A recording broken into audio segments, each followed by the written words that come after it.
On va écouter maintenant mon ami, docteur Imen Yedas, donc qui est spécialiste en médecine nucléaire et qui fait partie de l'équipe de la médecine nucléaire de l'Institut Salah Aziz Tunis.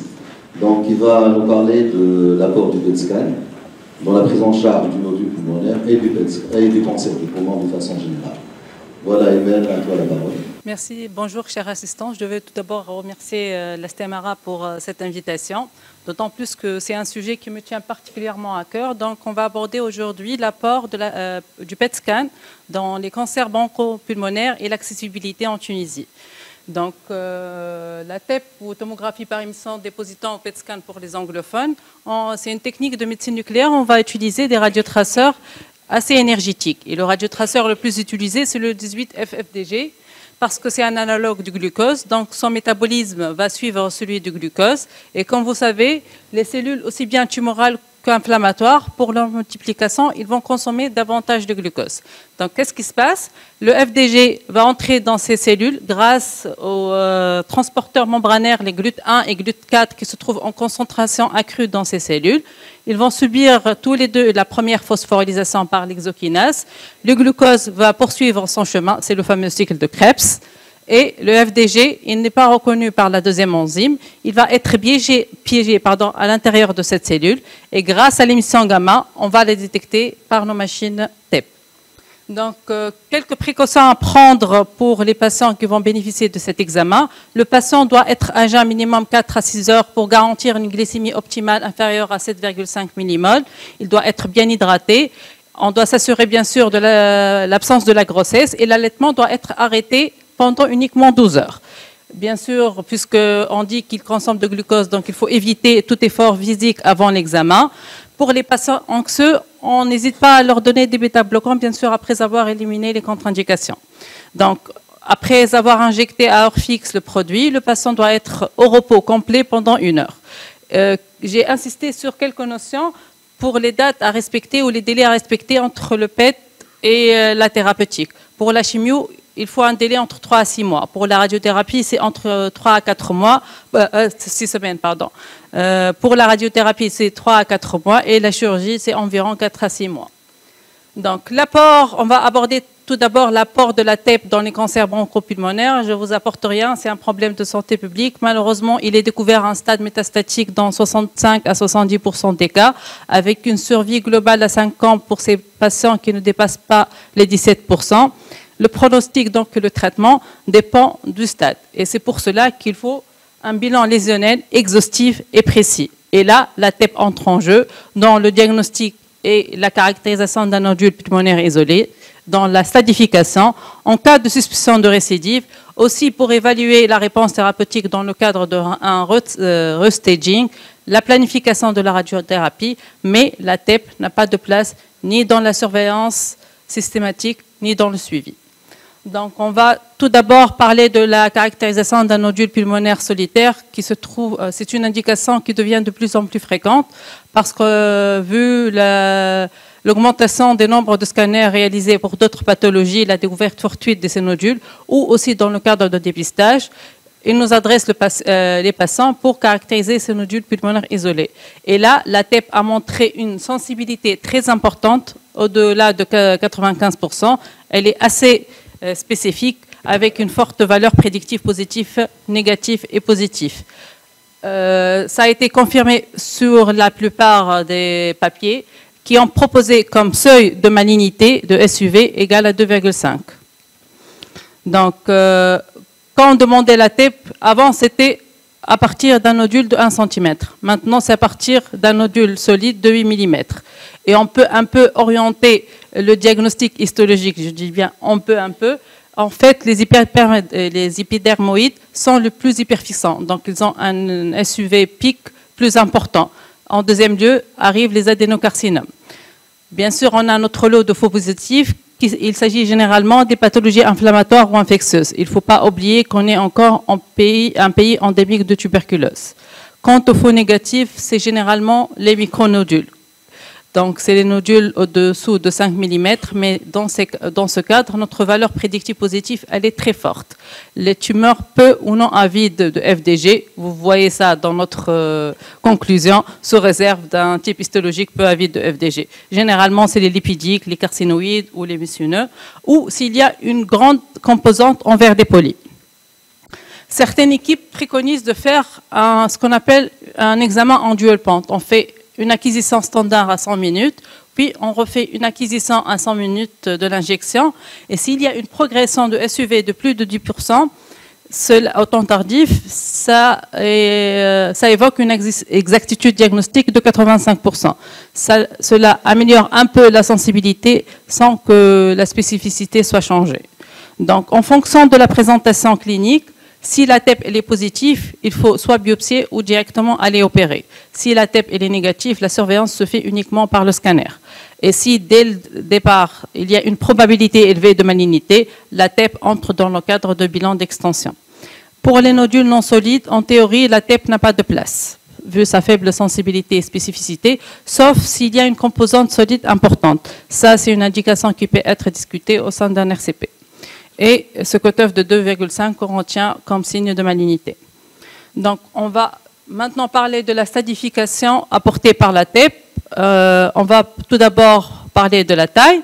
En fait, notre rapport majeur, c'est que la TEP permet de différencier la tumeur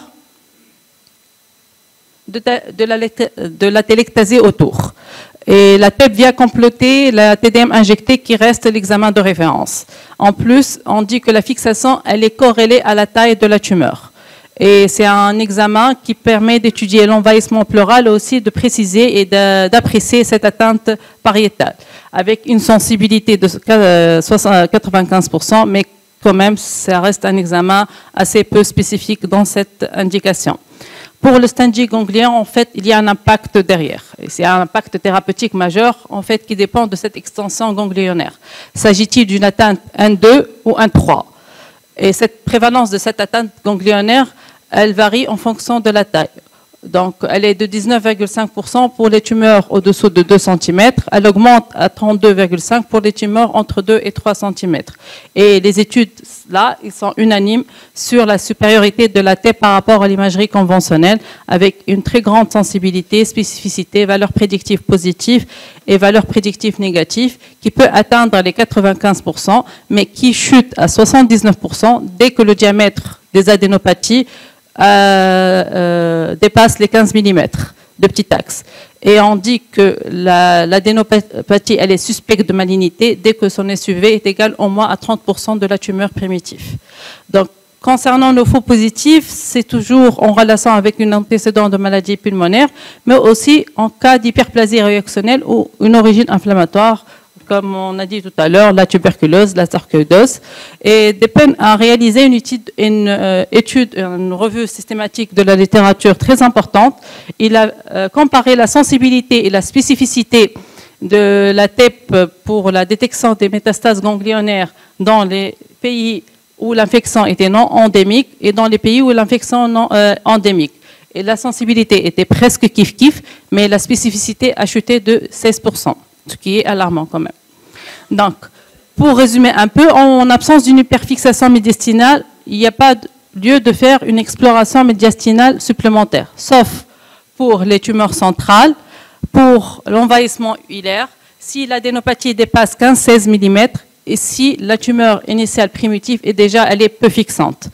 S'il y a une hyperfixation ganglionnaire, s'agit-il vraiment d'une vraie fixation suspecte? Là, il faut vérifier histologiquement pour ne pas recuser un traitement à tort. Pour le staging au niveau métastatique, en fait, la TEP permet la détection des métastases occultes dans 10 à 25% des cas, ce qui a un impact thérapeutique. En fait, on va éviter une chirurgie ou une radiochimiothérapie à visée curative. Et cette atteinte métastatique, elle est en fonction de stade. Elle est à peu près de 7% pour les stades 1, elle atteint les 18% pour les stades 2 et elle dépasse les 20% pour les stades 3.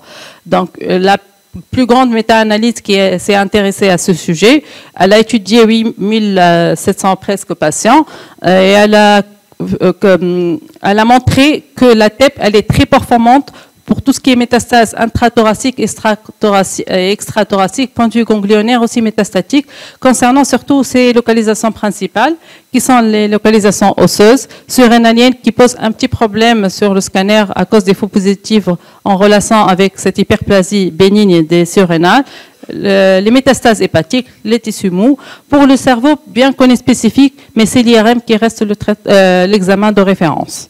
Donc, une petite comparaison entre nos deux moyens de détection de métastases osseuses, scintigraphie osseuse versus TEP.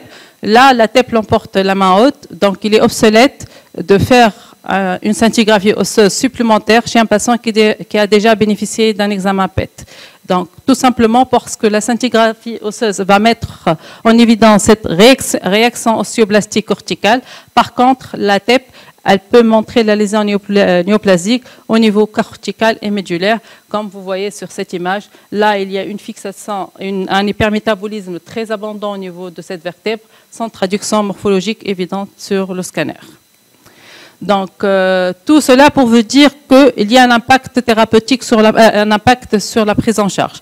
En fait, la TEP a permis de modifier et de changer le stade dans 27 à 62%, c'est à peu près 2 tiers des patients, avec un changement thérapeutique derrière, c'est à peu près 35%, et seulement 1 tiers de ces patients vont être opérés. Donc, l'apport en plus supplémentaire de la TEP, c'est la découverte d'une deuxième néoplasie, c'est les tumeurs synchrones, notamment au niveau du côlon, au niveau du rectum, de l'œsophage et de la thyroïde. Qu'en est-il de l'aspect pronostic de la TEP? Est-ce que vraiment une augmentation de l'SUV max, c'est un facteur de mauvais pronostic? Oui et non. En fait, on n'est pas consensuel dans ce cadre, mais certaines équipes disent que dès que l'SUV dépasse les 5, cela est en relation avec un haut risque de récidive, mais sans modifier le traitement qui est déjà dicté à l'avance. Pour l'évaluation sous traitement, en fait, il faut avoir une TEP initiale pour pouvoir comparer. Et une régression significative est généralement associée à un bon pronostic. Donc, M. Hubert, en faisant une étude en 2003, a montré qu'une réduction de 20% après 1 ou 2 cycles de chimiothérapie était associée à une meilleure survie sans progression et une survie globale.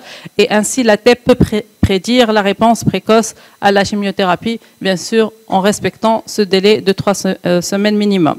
Tout simplement parce que l'altération métabolique qu'on peut objectiver sur la TEP, elle précède la réduction du volume tumoral qu'on voit sur l'imagerie conventionnelle.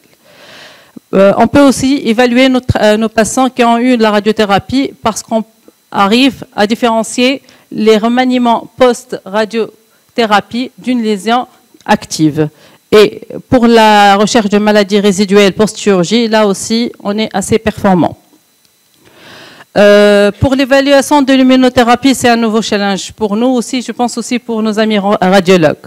En fait, la TEP, quand on fait cette TEP, l'utilisation de la TEP FDG doit être envisagée à différents moments de l'immunothérapie. Au bilan initial, pour localiser les lésions hypermétaboliques et pour calculer le volume tumoral métabolique. Et au cours du traitement, la TEP, elle est recommandée lors de l'évaluation intermédiaire, c'est-à-dire 8 à 12 semaines après le début de traitement, c'est à peu près 3 à 4 cycles. Elle peut être réalisée soit plus tôt, soit plus tard en cas d'altération de l'état général ou suspicion de progression sur le scanner. Elle peut aussi être indiquée en cours du traitement de longue durée afin d'évaluer la réponse métabolique en cas de réponse partielle ou stable sur le scanner. Donc, plusieurs profils de réponse peuvent se présenter. Donc, soit une pseudo-progression, on va y revenir, soit une hyperprogression nette, soit une réponse dissociée, soit une réponse durable. Pour la pseudo-progression, c'est notre casse-tête chinois. En fait, lors d'une immunothérapie, il va y avoir une levée d'inhibition des checkpoints.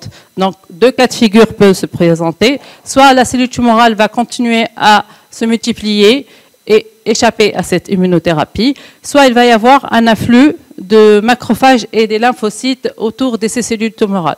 Et dans les 2 cas de figure, on va avoir soit augmentation du diamètre de la tumeur, et on va avoir aussi un hypermétabolisme qui est détecté grâce à l'émission gamma. Et comme je vous ai dit, les cellules tumorales, aussi bien que les cellules inflammatoires, consomment du glucose. Donc, ainsi, des nouvelles recommandations ont été établies. C'est l'IPERSIST qui recommande de refaire une TEP 4 à 8 semaines après pour confirmer ou infirmer cette pseudo-progression. Et je vous montre un exemple type. Ça, c'est une TEP initiale. Une TEP intérimaire a montré une progression morpho-métabolique très évidente. S'agit-il vraiment d'une progression ou c'est une pseudo-progression?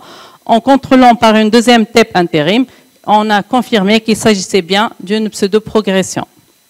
Donc, comment on va procéder? Lors d'une première RCP, donc, décider de la prise en charge des patients à 4 injections en fonction, bien sûr, de l'état clinique, des résultats d'imagerie morphologique et métabolique. Et nos patients vont être classés en 3 groupes.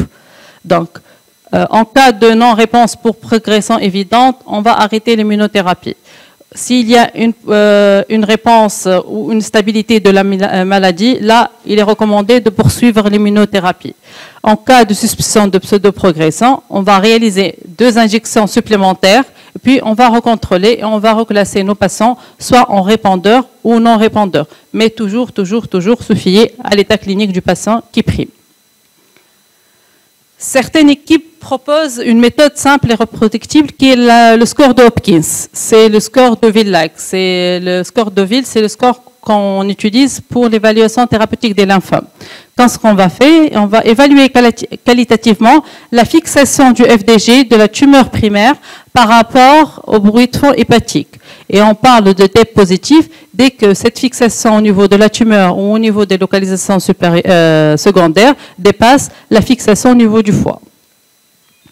En cas de suspicion de récidive, là, la TEP permet de détecter la maladie résiduelle ou la récidive de manière plus précoce et plus fiable que l'imagerie conventionnelle. Ça a été démontré dans plusieurs papiers parce qu'elle permet de différencier la récidive, proprement dite, d'une masse inactive.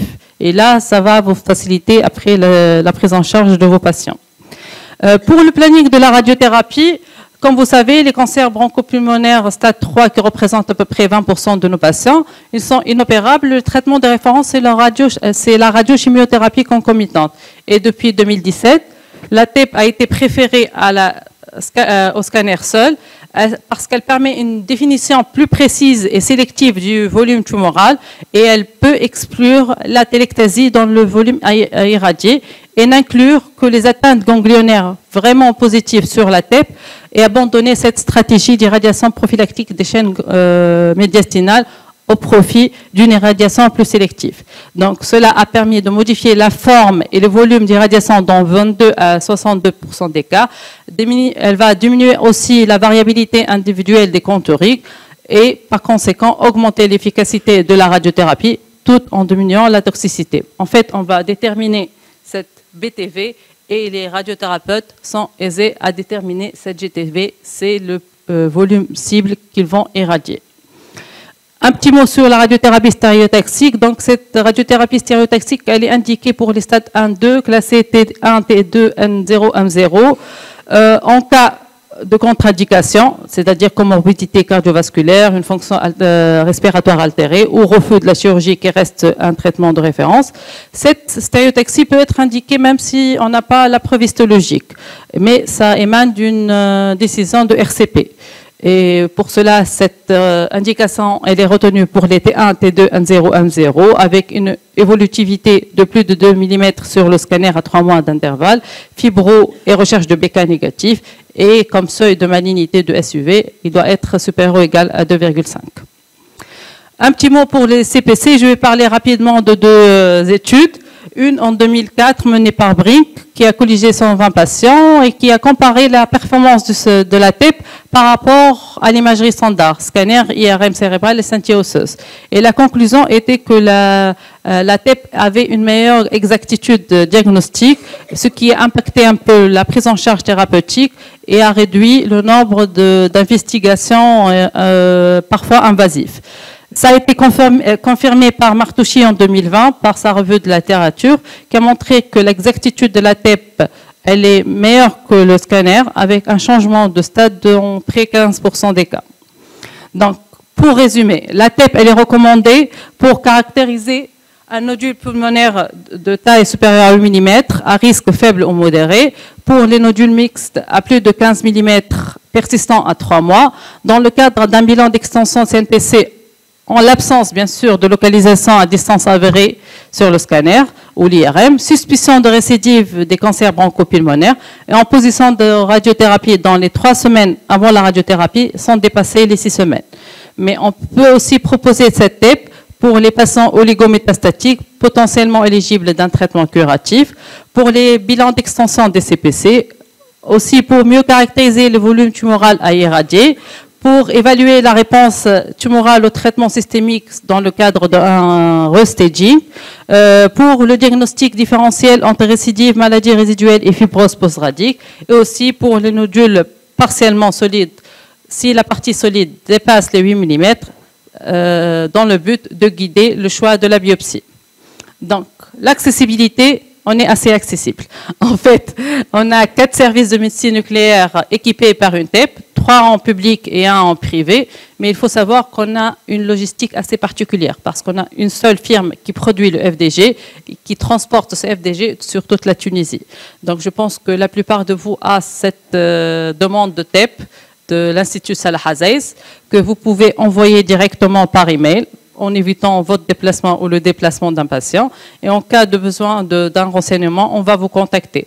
De même, Sfax, vous pouvez envoyer vos demandes TEP sur leur mail de service.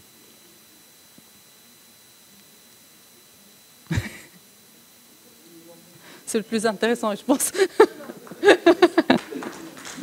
Non, mais c'est... Deux plaques, pardon. Donc, je ne peux pas parler de médecine nucléaire sans parler de dosimétrie. C'est vrai qu'on est un examen assez irradiant, mais ça reste un examen justifié. Il faut savoir qu'au bout de 24 heures, la totalité de l'FDG qu'on a injecté va disparaître. Donc, la prise en charge en imagerie de ces malades, c'est une utilisation harmonieuse entre médecine nucléaire et radiodiagnostic. Il est utile de connaître les bases de la TEP pour mieux comprendre son apport et ses limites. La TEP permet la détection, la caractérisation, la localisation en même temps. Aussi, elle peut aider à la planification de la radiothérapie. Notre technique ne cesse d'évoluer sur le plan technologique et le développement de radiotraceurs dans le but d'augmenter davantage notre sensibilité et spécificité.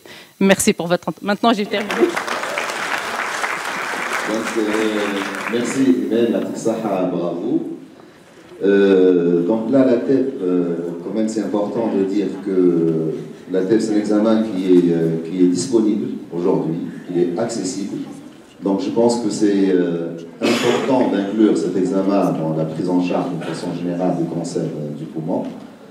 Je pense particulièrement au bilan initial, surtout pour les tumeurs qui sont jugées résécables. Je pense que c'est intéressant de penser à cette technique chaque fois où on a besoin de vérifier quelque chose et derrière il y a une implication thérapeutique, il y a un changement thérapeutique. Voilà, donc les questions.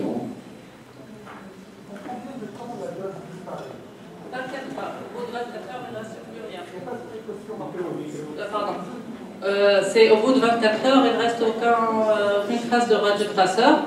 Et votre deuxième question, pardon? Précaution. Pour la personne, il faut s'assurer qu'elle n'est pas enceinte. On doit arrêter l'allaitement 12 heures, mais le patient, pendant les 6 premières heures, il doit éviter tout contact avec une personne enceinte ou un enfant de bas âge. Merci beaucoup. Je vous en prie.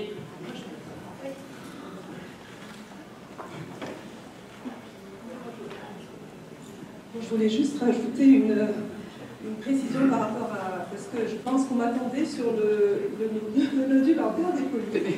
Et voilà, donc c'était pas clair, mais c'est pas grave. Je peux rajouter peut-être, maintenant j'ai compris votre question. Donc, si on suit les recommandations, un nodule artère décollé de moins de 6 mm ne nécessite pas de surveillance. Sauf que ce sont des recommandations que l'on doit avoir sous la main, mais avec lesquelles on peut réfléchir. C'est-à-dire qu'un nodule artère décollé d'un lobe supérieur peut nous inquiéter. Donc, dans un contexte particulier, peut nous inquiéter. Alors, ce qui est recommandé aussi pour le verre dépoli, bien entendu, c'est de ne pas tenir compte du contexte, contrairement aux nodules solides. Pourquoi? Parce que l'adénocarcinome n'est pas forcément corrélé au tabagisme. Ça, c'est important. Donc, à partir de 6 mm, on va proposer une surveillance. Et on divise le verre dépoli pur au verre dépoli, enfin, au nodule mixte. Pour le verre dépoli pur, la première, disons, le premier contrôle, c'est entre 6 et... C'est pour compléter ta présentation. Non, parce que là, je me rends compte, bon, j'espère que ça a été... Mais pour le nodule en verre dépoli pur, c'est le premier contrôle entre 6 et 12 mois. Et là aussi, c'est large. Hein. On peut se faire... Si on est un petit peu inquiet... Donc. Mais j'ai oublié de vous dire aussi que, quel que soit le protocole de surveillance qu'on va avoir, la première chose à faire, c'est de vérifier que c'est un verre dépoli persistant. Ça, c'est la première chose. Parce qu'un verre dépoli peut être labile. Donc on peut entrer dans une démarche de surveillance, mais il y a un agent totalement inflammatoire infectieux. Donc ça, c'est la première chose. Ensuite, s'il est persistant, on rentre dans le contrôle 3 à 6 mois, 6 à 12 mois pour le verre dépoli pur. Pour le verre dépoli mixte, c'est premier contrôle entre 3 et 6 mois. Et si c'est stable, on continue à contrôler jusqu'à 5 ans. Tous les ans pour le mixte et tous les 2 ans pour le verre dépoli pur. Et on arrête à 5 ans parce qu'on sait que le temps de doublement est très long. Et dès que la composante solide, je le répète, augmente ou apparaît, il faut vraiment être interventionniste parce qu'elle va faire une cytoponction, une biopsie. Donc voilà, juste pour compléter ma réponse. C'est vrai.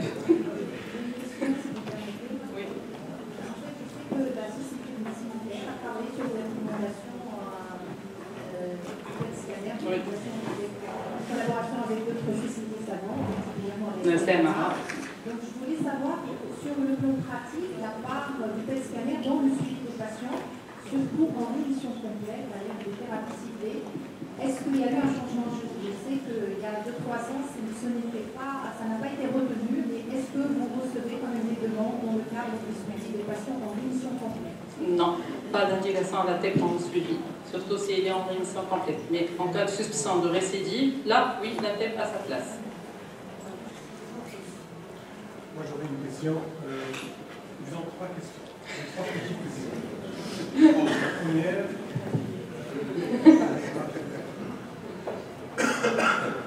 c'est ce que vous avez dit pour les adénopathies médicinales.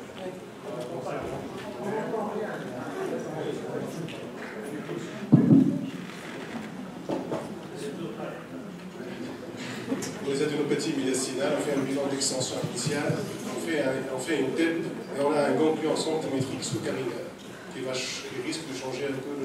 Vous avez dit qu'on a besoin d'une anapathe quand il est moins de 1 cm. Quand il fait 1 cm, il est hyper fixant. Il faut avoir une anapathe? Il faut mieux vérifier. D'accord. On a les bus maintenant. D'accord. Donc la deuxième question, pour un nodule pulmonaire qui est hyperfixe, ça peut être un granulome, comme ça peut être un nodule suspect. Est-ce que l'intensité de la fixation peut présager de la malignité? Non. Parce qu'on a souvent dans les RCP, non, ça fixe énormément, ça fixe beaucoup. Non. Le SUV est très fort, donc c'est probablement... Non. Donc, d'accord. Et la troisième question, j'ai oublié... c'est Swedy. Voilà, c'était juste une remarque, juste ça. Il y a aussi le CHU de Saint-Gaulle où il y a un peu de scan depuis une année maintenant. D'accord. Et on utilise le même formulaire que vous. Sfax aussi. Alors, juste une question pratique.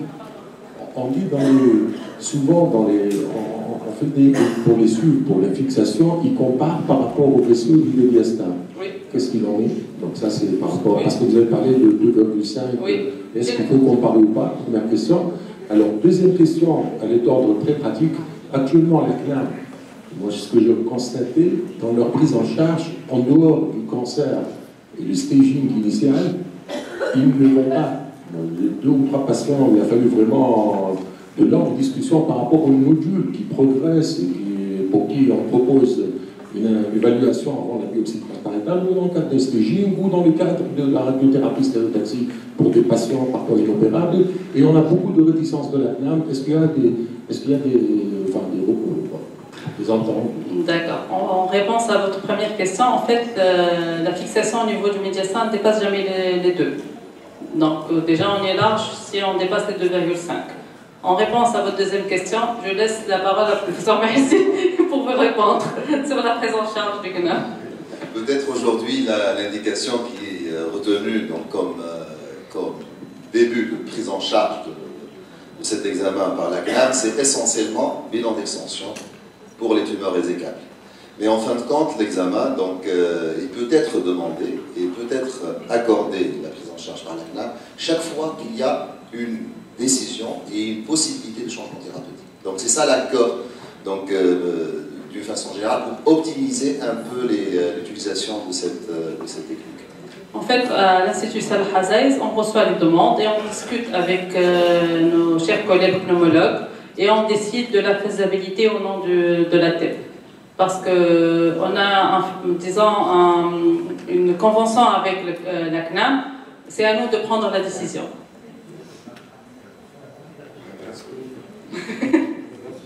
Merci pour votre présentation.